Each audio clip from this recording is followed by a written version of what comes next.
Assalamualaikum warahmatullahi wabarakatuh. Selamat datang kembali di channel Pen Invasion, channel yang menyuguhkan video cerita bergambar seputar misteri. Simak terus video dari kami.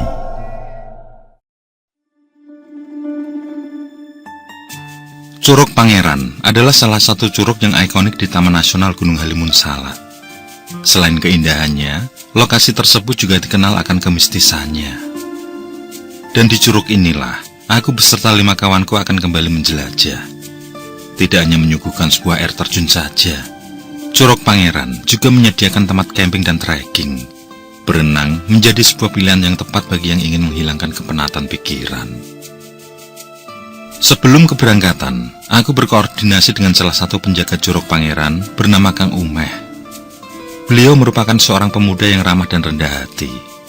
Dengan sabar, Kang Umeh meladeni permintaan kawan-kawan yang sangat merepotkan.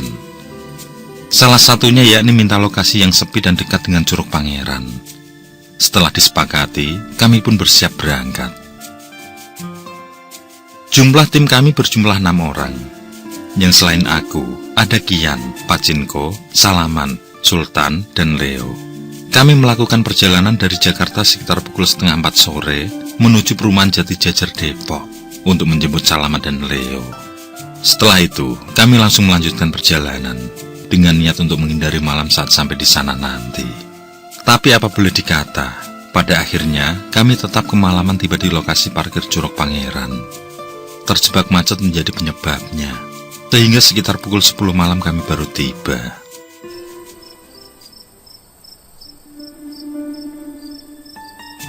Kok sampai jam segini, Kang? Tanya Kang Umeh yang setia menunggu kedatangan kami. Kami menjawab sekenanya sambil menyiapkan peralatan camping, termasuk pula kayu bakar yang kami bawa dari Jakarta. Setelah siap, segera mulai melanjutkan trekking menuju lokasi camping di Curug Pangeran. Sekitar setengah jam, akhirnya kami sampai di lokasi mandi suci Kakus di Curug Pangeran. Anggota tim ada yang ke toilet dan ada yang langsung mengisi jerigen untuk suplai air bersih. Aku sendiri memilih beristirahat sambil ngobrol dengan Kang Umeh. Memperkenalkan diri juga memberitahu nama-nama dari kawanku. Begitu selesai, kami pun mulai melanjutkan perjalanan menuju lokasi yang sudah tidak seberapa jauh.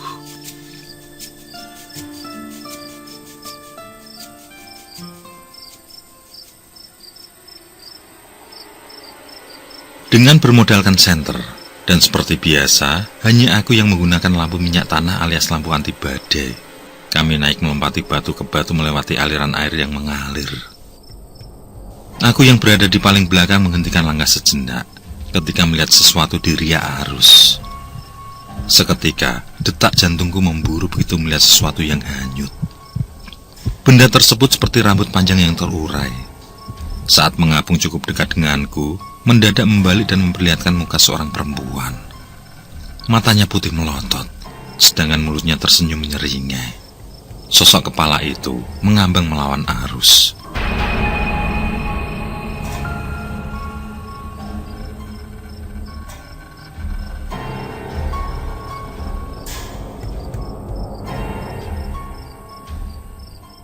Roy, ayo! Panggil Kian yang membuatku terhenyak.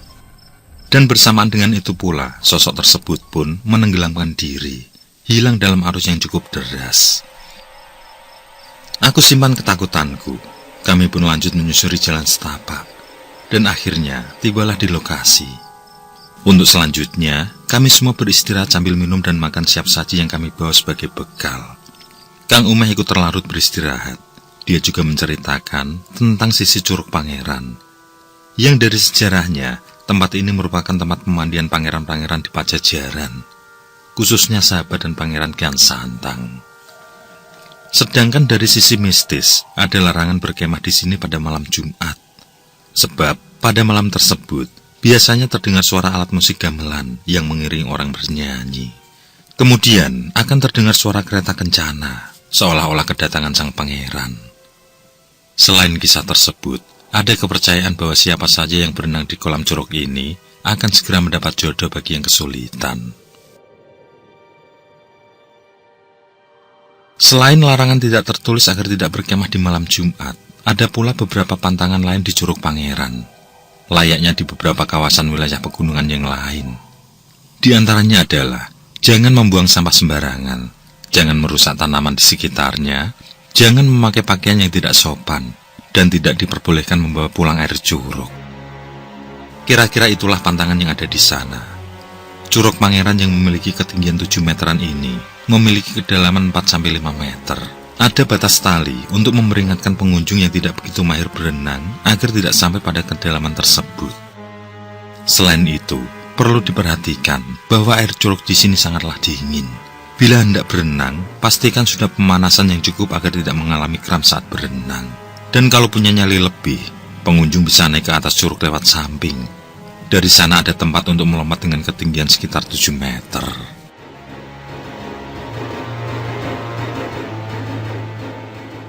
Memang mengetahui sebuah sejarah dari tempat yang aku kunjungi, bagiku sangatlah penting. Karena selain bisa lebih berhati-hati, kisahnya juga menarik dan sebagai tambahan ilmu pengetahuan.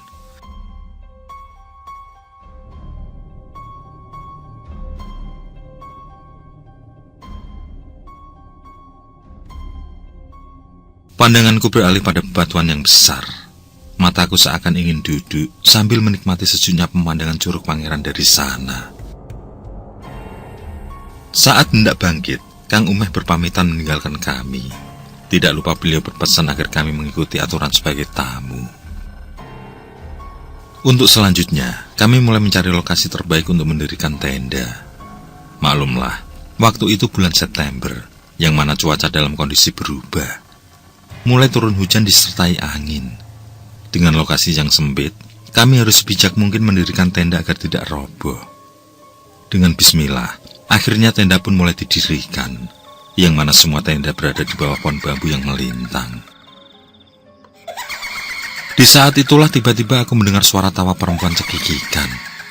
Sejenak, aku menghentikan aktivitas, mengamati sekeliling dengan seksama. Hanya gelap saja yang ternampak, tapi suara tersebut masih saja terdengar di telingaku.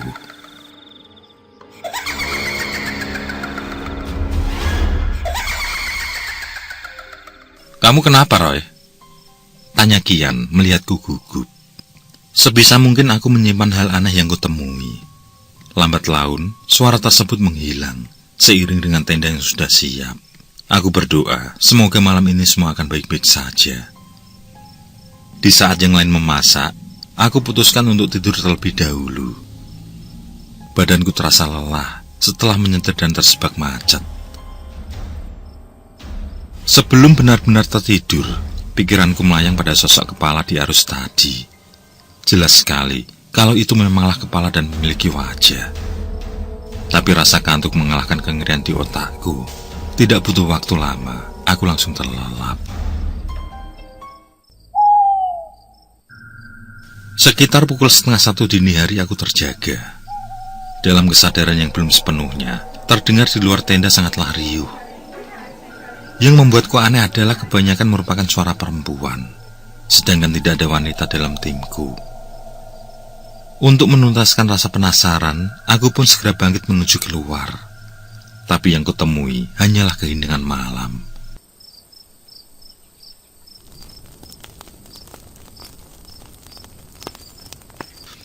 Yang terlihat cuma bara api yang masih menyala. Dengan senter di tangan, aku menyorot keadaan sekitar.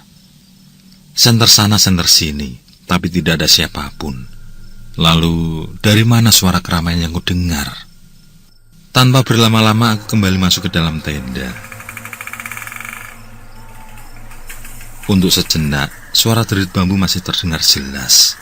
Sebisa mungkin aku paksakan diri untuk tenang, terus mengumandangkan doa dalam hati agar gangguan tidak kasat mata itu segera berlalu. Tapi saat hendak merebahkan badan, sesuatu yang lain kembali datang mengganggu. Aku merasa ada suara derap langkah yang mengitari dan mengawasi tenda kami. Suara tersebut semakin lama semakin cepat, seolah saling berkejaran. Di tengah ketakutan yang mendera, akhirnya semua berlalu begitu saja. Apa yang kudengar dan kurasakan tidak lagi mengusik. Situasi kembali tenang, begitupun dengan perasaanku.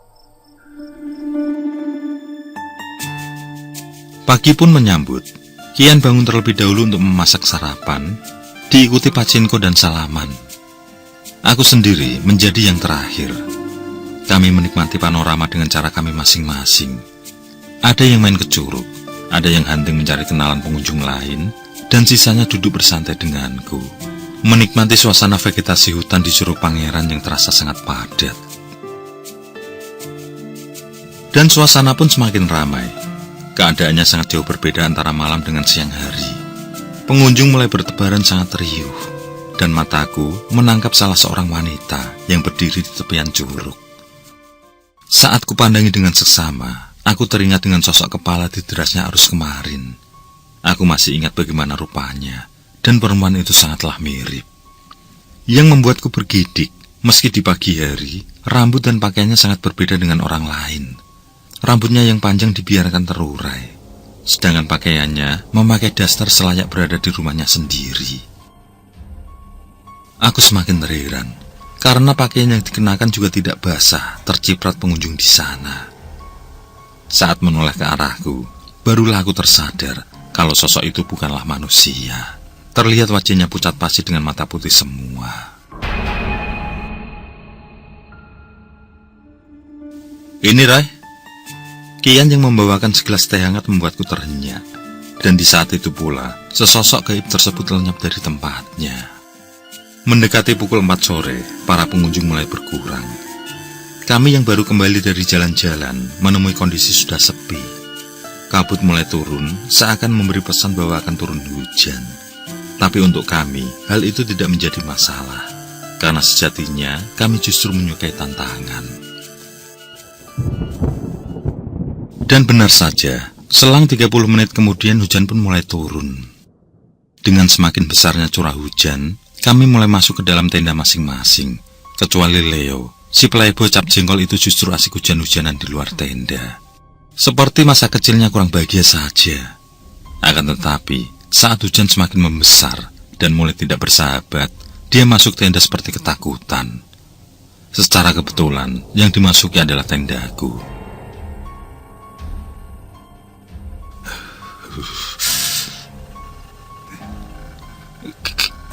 Kita pulang saja ya, ucap Leo gemetaran. Tampak dari raut wajahnya kalau bukan karena hujan dia gemetar, tapi ada raut ketakutan yang terpancar. Sebelum dia kembali ke tendanya, Kian yang penasaran menanyakan alasannya yang mendadak ingin kembali. Tanpa menutup-nutupi, Leo menceritakan tentang apa yang dia lihat. Di mana saat asik dengan air hujan, ternyata ada sosok kuntilanak yang menemani. Dan yang membuatnya takut adalah sosok tersebut ingin agar Leo mau jadi suaminya. Beruntung dia bisa menghindar dari sosok tersebut. Aku dan Kian saling pandang, lalu membiarkan Leo kembali ke tendanya untuk ganti pakaian. Hujan angin tidak bisa dilawan. Tenda Pacinko mulai mengalami kondensasi yang parah.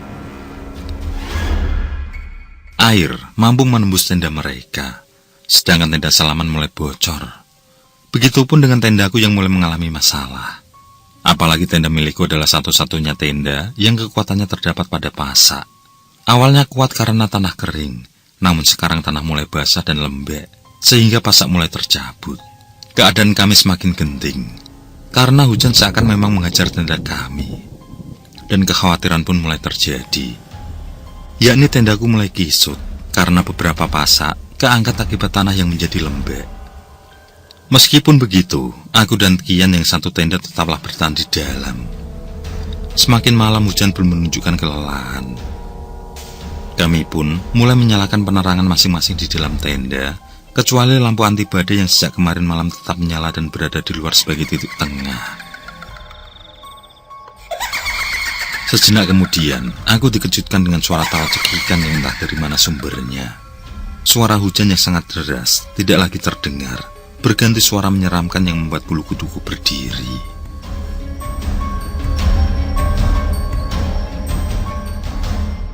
Apa kamu juga mendengarnya? Tanyaku pada Kian. Dan ternyata Kian juga mendengar suara menyeramkan tersebut. Kita pun spontan keluar dari tenda menuju tenda Sultan. Kami tidak menceritakan tentang apa yang kami dengar, dan beralasan kalau tenda kami dalam keadaan gawat. Berbarengan dengan itu, hujan pun mereda. Kami semua berhambur keluar. Leo tampak sangat gusar dan mengajak untuk segera turun. Tidak ada pilihan lain. Demi kebaikan bersama, kami pun menyetujui hal itu. Apalagi aku dan Kian juga mendeteksi kehadiran sosok kuntilanak tersebut. Sosok yang juga menemui Leo. Namun sebelumnya, kami akan memasak terlebih dahulu untuk makan malam. Maklumlah, sedari sore tadi hujan, sehingga tidak terpikirkan untuk mengisi perut. Di saat yang lain memasak, aku bersama Pak Jenko dan Kian menyusuri jalan yang akan kami lalui untuk turun nanti. Dan kami sangat kaget, karena satu-satunya jalur naik turun yang akan kami lalui menjadi jalur air. Jelas sekali seakan dikurung dan tidak diizinkan untuk pulang. Kami bertiga pun segera kembali ke tenda untuk makan malam. Setelah selesai, kami melakukan diskusi untuk keputusan yang terbaik. Karena Leo terus ngotot, kami bertiga pun kembali mengecek jalur turun. Tampak air masih mengalir deras. Namun, sudah tidak sederas pertama kali kami ngecek tadi.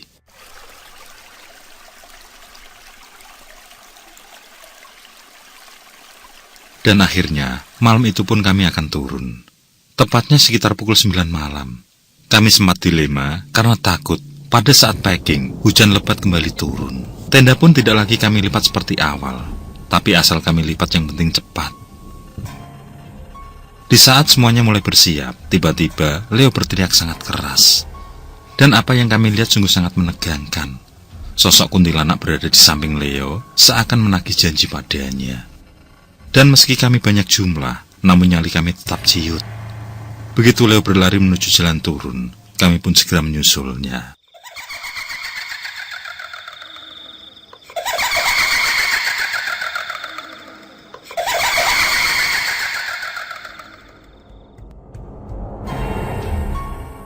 Terdengar suara tawa sosok tersebut menggema menakutkan. Di tengah ketegangan tersebut, aku mewanti-wanti pada semua agar tetap fokus dan berhati-hati. Tanpa banyak berkata, kami turun setapak demi setapak. Bukan hanya konsentrasi dan ekstra hati-hati, tapi kami juga harus saling menjaga satu sama lain. Sampai akhirnya, kami di jalur yang paling berbahaya, yaitu lokasi dekat bukit kecil, di mana kami harus melompati batu ke batu untuk melewati aliran sungai. Tempat di mana pertama kali aku disambut oleh sosok kuntilanak. Kini, batu tersebut tertutup arus air karena menjadi jalur air yang deras. Dengan itu susunan barisan pun ditentukan, di mana yang pertama kali turun adalah Pak Jinko. Dia bertugas sebagai stability di saat teman-teman yang lain menyeberang.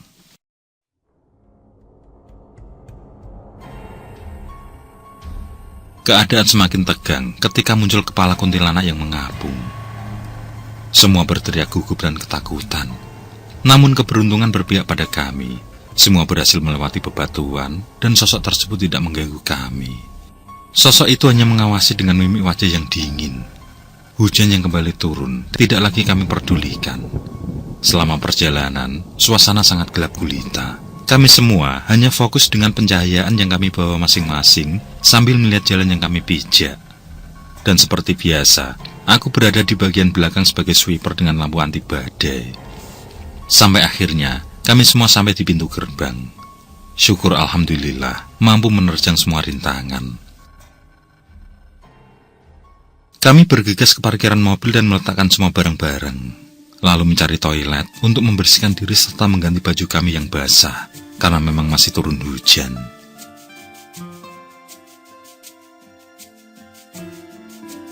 Di saat semua bersiap, muncul Kang Umeh menemui kami. Disitulah kami tahu tentang kesalahan Leo.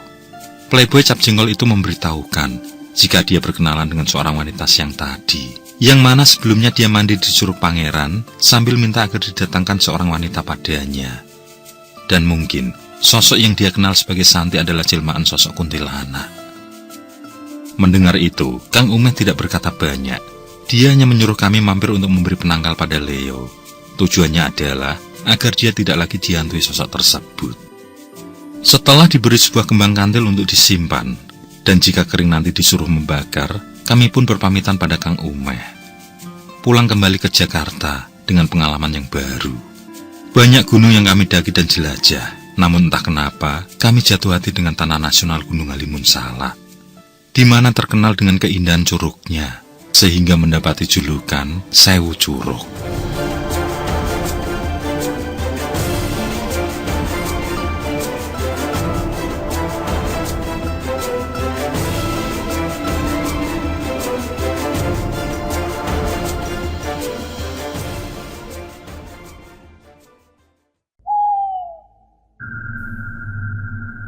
Oke, terima kasih.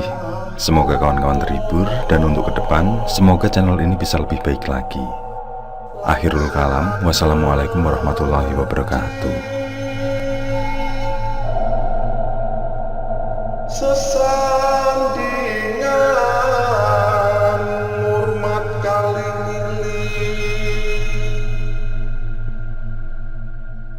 lakukan pungkasane